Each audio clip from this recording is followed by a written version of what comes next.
Hey, what's up, everybody? Happy Saturday. Hope everybody's doing well. It's kind of overcast. It was a little stormy here today. I tell you, I think I got spoiled living here in Florida because I got used to just beautiful, gorgeous weather every single day. And we get a day like today where it's kind of cloudy and a little stormy, and I'm like kind of in a down mood. But, it's summertime, and that's when we get this kind of weather. So, a question I often get asked is, when I talk about these people like Dalio and all these others who are saying, when they talk about the debt and doomsday is coming, and, I get asked the question, well, Mike, don't you think that they really know what the story is, but they do it because, or they say it because they have some ulterior motive? And my answer to that is flat out no, I don't think so. And I'll tell you why. And if you're new to this channel or if you're a new subscriber, I'm going to recount a story that I've told actually many times, but I think it explains or it encapsulates the reason why I think these people, they're really clueless. And it's not like, some dark, secret, ulterior motive that they're trying to push. And in reality, they really know what's going on, but they're doing this for some kind of a subversive reason or whatever, Machiavellian, whatever. The story is when I used to work at Fox News, and then Fox Business, I met a lot of these people. And the story I'm going to tell you is my encounter with David Stockman. David Stockman was the former budget director under Ronald Reagan. Reagan ultimately fired him because Stockman was one of these debt phobes, and he was worried about the deficit. And this was going all the way back in 1981, 1982, when it's nothing compared to what it is today. So one day I'm over at Fox and Stockman is there. He was coming on to one of the segments on the show. It was Neil Cavuto's show. And, he and I, we were both in the green room getting ready for our segments. And I got into a conversation with him. And he was talking about, he was very kind of energized and hyped up about, nobody's going to lend to the United States. China's not going to lend to the United States. And the Fed's going to have to raise interest rates, or interest rates are going to have to go up because our, creditors are not going to provide the capital to run this country. And I said, Dave, the Fed sets interest rates. Our country is the issuer of the US dollar. I said, as a matter of fact, it doesn't even really have to pay interest on its own money. And it's not up to the Chinese or any creditors. I mean, the government creates the dollars to make the payments that it needs to make. That's how it works. And the rate is set by the Fed. It's kind of an arbitrary process, but the Fed has, I guess, guidelines. They're supposed to maintain full employment and low inflation, all that crap. And he's like, no, that's ridiculous. So his argument was, like we see now, that there are creditors who have to lend dollars to the United States, and we as a nation are beholden to those creditors. That was his view. That was his understanding, okay? And maybe at that point you could say, well, Mike, maybe he's just saying that because he has some ulterior motive, or, some subversive type of interest that he's pushing, and he's just playing dumb, but he really understands what's going on, okay? So he goes out and he does his segment, and then he leaves. I didn't see him. I didn't get a chance to talk to him after that. And a few months later, I'm back at Fox And he's back there at Fox, all right? And at that point, I don't know, maybe it was like 5-6 months later, something like that. At that point, I think the Fed had cut rates and rates had gone down. And we got into this same discussion. And he goes and he says, this is crazy what's going on. The Fed is lowering interest rates. Nobody's going to lend to us. And then I said to him, Dave, the last time you were here, you said the interest rates are basically set by, creditors, by the bond market. Now you're saying it's the Fed. That's what I said the first time. So the point I'm trying to make is with a lot of these people, you catch them in their contradictions of their own arguments. And that's how you know that they're not running some kind of, subversive, ulterior motive plot to get something on, for themselves by pretending they don't know. You catch them in, they contradict their own arguments. And I've had that discussion with Art Laffer. I was on an economics panel years ago with Art Laffer when he was talking about, tax cut. He's got this whole supply side thing, like tax cuts generate more revenue because the economy grows, and that revenue helps to, to pay down the debt or something like that. And I'm like, the money has to be pumped into the economy first, because the economy is a user of dollars, okay? By virtue of the fact that, if nothing else, the federal government imposes taxes that are only payable in US dollars by design.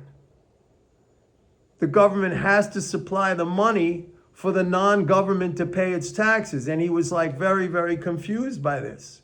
And this is Art Laffer. I mean, he's still out there. It's funny because I see things on Instagram now, like sign up for a course, for an economic course taught by Art Laffer. And I commented, look, I don't like to negative comment because people do it here on my channel and it really gets annoying. People are negative all the time. So I tend to not do that, but I couldn't help myself. And I said, learning economics from Art Laffer is like learning medicine from a barber. All right, I couldn't help it. I had to say that. So I've had it with him. I had it with some senators. This guy Barroso, who was, is he still there? I don't even know. The guy from Wyoming, he was a Republican senator from Wyoming who was talking about, I met him at Fox and he's talking about the Chinese are our bankers. And I'm like, Senator, where do they, you're saying that we borrow dollars from the Chinese. Where do the Chinese get the dollars? Do they print them up in their factories in Beijing or whatever, in Shanghai? Where do they get the dollars? They get the dollars from the only source that the dollars can come from, and that's the federal government of the United States. So, I mean, I've had these conversations, and then they have no answer for that. They just basically say, well, we got a lot of debt and we got to deal with it. So they just completely push aside the reality and continue on with their kind of propaganda lines, or the things that have been so pumped into their heads, their understandings, which they're very, very fearful of letting those things go. They're afraid to let those understandings go. That's something psychological. Not everybody is like that. A lot of you, I started, when I got my degree in economics, it was all based in this wrong understanding of economics. It was only when I met Warren Mosler in 2001 that I started to think about this stuff, and it changed my view to realize that everything I had been taught in universities was wrong. And a lot of you who have come maybe to my channel or elsewhere to learn about MMT, you also went through that same evolution that I did. And now you understand that, basically the mainstream understanding, if you want to call it that, is completely wrong. So, I've had these conversations with these people. And that's why I can say unequivocally, when people ask me, Mike, don't you think they really know? They don't. They don't. And I guarantee you, folks, if you had the opportunity to sit with Ray Dalio or Gundlach or Drunkenheimer or any one of these people who are out there constantly pushing this nonsense and, this Cassandra, the sky is falling because of the debt. And you ask the same questions, see, because that's how you get people to trip themselves up. You can't tell them, hey, you're wrong, buddy. That's not the way it is. It's like in sales. If you're good at sales, you know what I'm talking about, because you can't tell the customer, you got to buy this. You got to somehow make them come to that conclusion on their own. And the way you do that is by asking questions that guide them to the realization that, hey, I need this thing. This thing is beneficial for me. It's worthwhile for me to pay for this and to purchase it because it's going to help me in some way, shape, or form. It's the same thing with this. If you go to these guys and you say, Gundlach, you're wrong, blah, blah, blah, he's just going to brush you off. And especially these guys, because they view themselves as the top, the highest up guys that exist in the game of finance. They just see themselves as, like, what's his name? Bill Gross, the bond king, and now it's Gundlach, they're the kings, right? The princes and the king. They're not gonna listen to you. So, but I guarantee you, if you had the opportunity to sit with them and ask them questions, leading them to the point where they start to question their own view, you know what would happen? You're not going to change their mind, because this is deep. Number one, it's deeply, deeply embedded. And number two, they do get something out of it. I can't say, that aspect of, don't you think they're saying this because they're pushing it for their own? I mean, they get a lot of exposure. They're considered to be very learned people and stuff like that. That to them, that's an ego boost, okay? But they will shut you down. If you led them to the point in a conversation where you could see it in their eyes and in their expression that they start to question their own views, you know what would happen? They would shut you down and they would leave. And, we've seen this time and time again, not necessarily on economic interviews, but we've seen this on one-on-one interviews. There was that movie. Damn, what the hell was that movie? Several years back. I don't know. It was based on the GFC, the Great Financial Crash, and they interviewed a lot of these academic economists.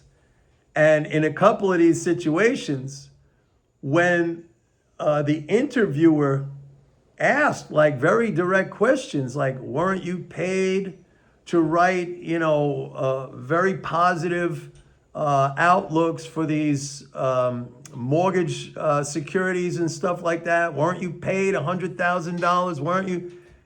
Guy took his microphone off and left the interview. The interview's done. It's over. They don't, you catch them. You catch them.